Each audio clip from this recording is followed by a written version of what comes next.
Hello students, so today we will study about the second part of chapter 2, that is the pistil, microsporangium and embryo sac.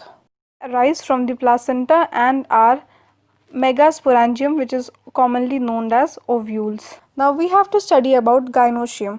Gynoecium is the female reproductive part of a flower. ये female reproductive part होता है किसी भी flower का. It consists of a single pistil. जब ये single pistil में होता है then it is called as monocarpellary, and when it contains more than one pistil then it is called as multicarpellary. A multicarpellary may be of two types. ये दो तरीके के होते हैं. First one is apocarpus and the second one is syncarpus. It is called as apocarpus when the carpels are free from each other. अगर carpels free होते हैं each other से, हर carpels अलग अलग होते हैं, then it is called as apocarpus, and the example is Michelia. And the second one is apocarpus when the carpels are fused together. मतलब कि जब सारे carpels एक साथ fuse होते हैं then it is called as syncarpus, and it is seen in the case of papaver.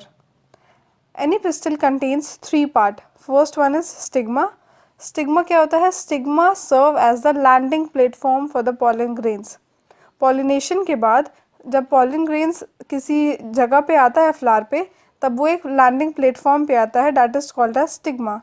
And style is the elongated cylindrical path beneath the stigma. Stigma के नीचे एक elongated cylindrical part होता है, that is called as style. And the third one is ovary. Ovary is the basal bulged part of the pistil. ये एक basal bulged part होता है pistil का. Ovary has a ovarian cavity. इसके पास एक ovarian cavity होता है. Now we have to study about the structure of an ovule or microsporangium. So the first structure is funicle. Funicle is the stalk of the ovule by which it remain attached to the placenta. ये एक ऐसा stock होता है ovule का जिसकी मदद से placenta ovule से अटैच रहने में मदद करता है. And what is the helium? Helium is the junction between the ovule and the funicle. ये जो helium होता है that is the junction between the ovule and the funicle. ये एक अटैचमेंट, एक पॉइंट ऑफ अटैचमेंट होता है जिसकी मदद से फ्यूनिकल और ओव्यूल अटैच रह पाते हैं. And integument is the protective envelope that surround the body of an ovule. Integument एक protective layer होता है that helps in surrounding the body of an ovule to protect its ovary. And what is micropyle? Micropyle is the pore or the passage which is present at the tip of an ovule. ये जो micropyle होता है ये एक pore होता है जो present होता है ovule के tip पे, where integument is absent. Integument मतलब जहाँ पे protective layer absent होता है वहाँ पे ये micropyle present होता है.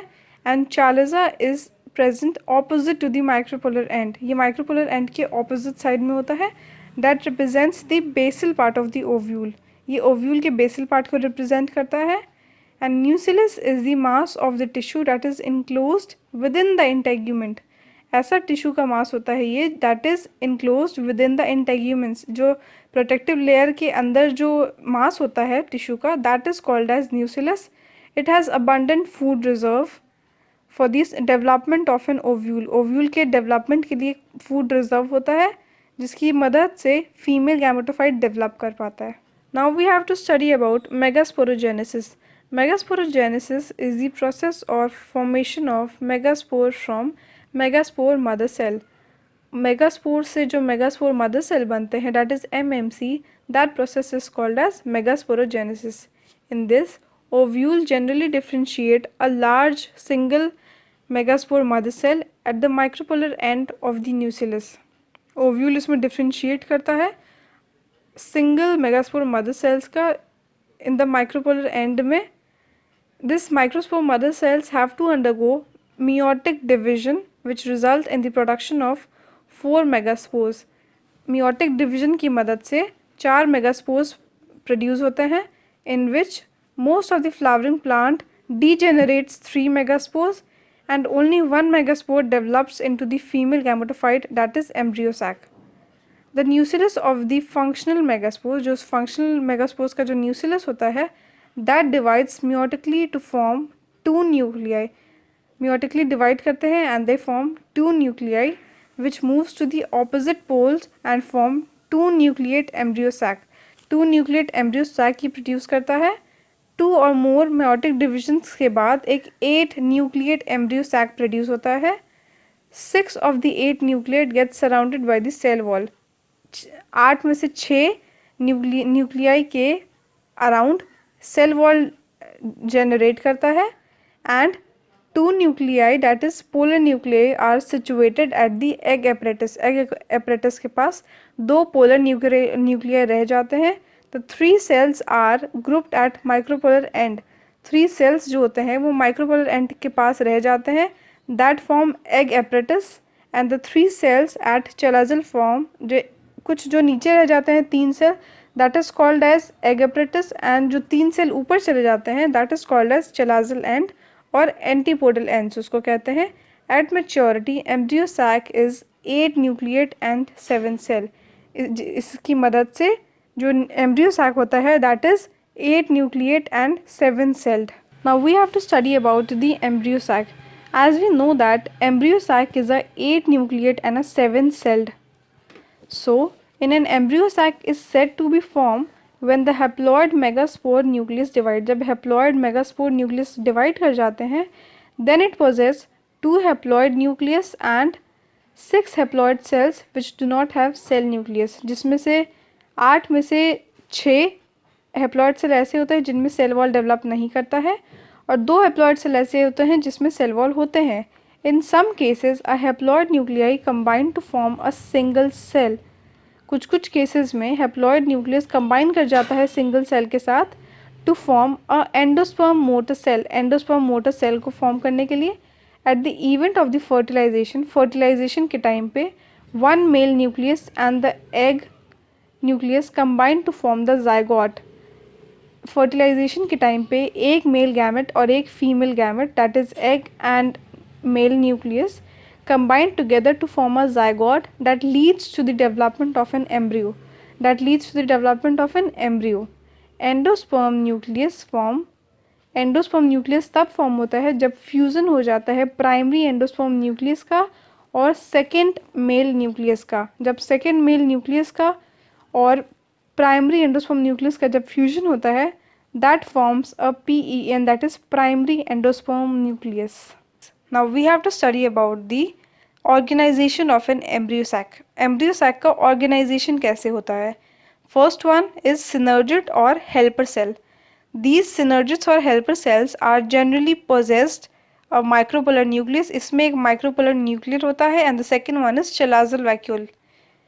These are generally characterized by the presence of filiform apparatus. इनकी जो characterization होती है presence की that is characterized by the filiform apparatus. Filiform apparatus is the finger-like projection in which each projection contain microfibrils that direct the pollen tube. Pollen tube का जो growth होता है embryo sac के अंदर उसका जो direct करता है that is called as synergids.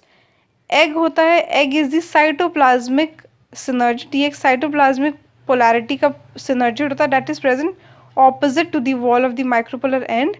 It is generally thicker. ये जो इसका wall होता है egg का that is generally thicker and egg has a micropolar vacuole and the chalazal nucleus.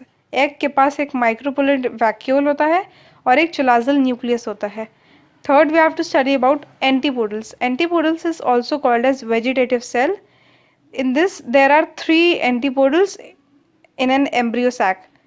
Fourth one is central cell. Central cell is the largest cell. Central cell एक largest cell होता है that contains 2 polar nuclei which fuse just before the fertilization. Fertilization से पहले ये 2 polar fuse करते हैं male gamete के साथ to produce syngamy and after that, after fertilization, it produces secondary nucleus that is 2N. Now we have to study about pollination. Pollination is the process of transferring pollen grains from anther to stigma. जो pollen grains का transfer होता है anther से stigma की तरफ that is called as pollination. Pollination can occur on a same flower or on different flower. It depends upon the process of fertilization. कैसे process of fertilization है और उसका कैसे seed produce हो रहा है ये उस पर depend करता है. The agents that are involved in the transfer of pollen grains from anther to stigma are birds, wind, animals and water. Now we have to study about the kinds of pollination. So the first one is autogamy, the second one is genetogamy and the third one is genogamy. What is autogamy? Autogamy is the process of pollination that takes place on the same flower. ये same flower में होता है. It is the process in which pollen grains are transferred from anther to stigma of the same flower. अगर pollination हो रहा है same flower में, that is called as autogamy. And genetogamy is the type of pollination in which pollen grains are transferred from anther to stigma of different flower. Same plant के different flower पे अगर pollination हो रहा है then it is called as geitonogamy. And the third one is xenogamy. Xenogamy is the transfer of pollen grains from anther to stigma of a different plant.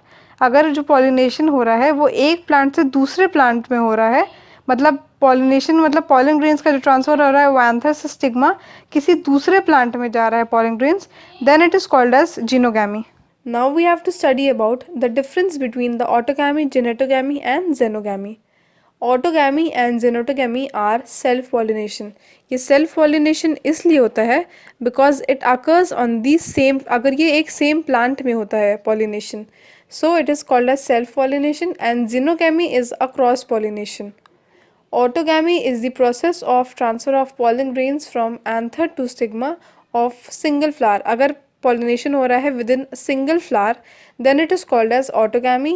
And if the pollen grains are transferring from anther to stigma of one plant, एक ही plant के दो flower में अगर pollination हो रहा है, then it is called as genetogamy. And the third one is xenogamy.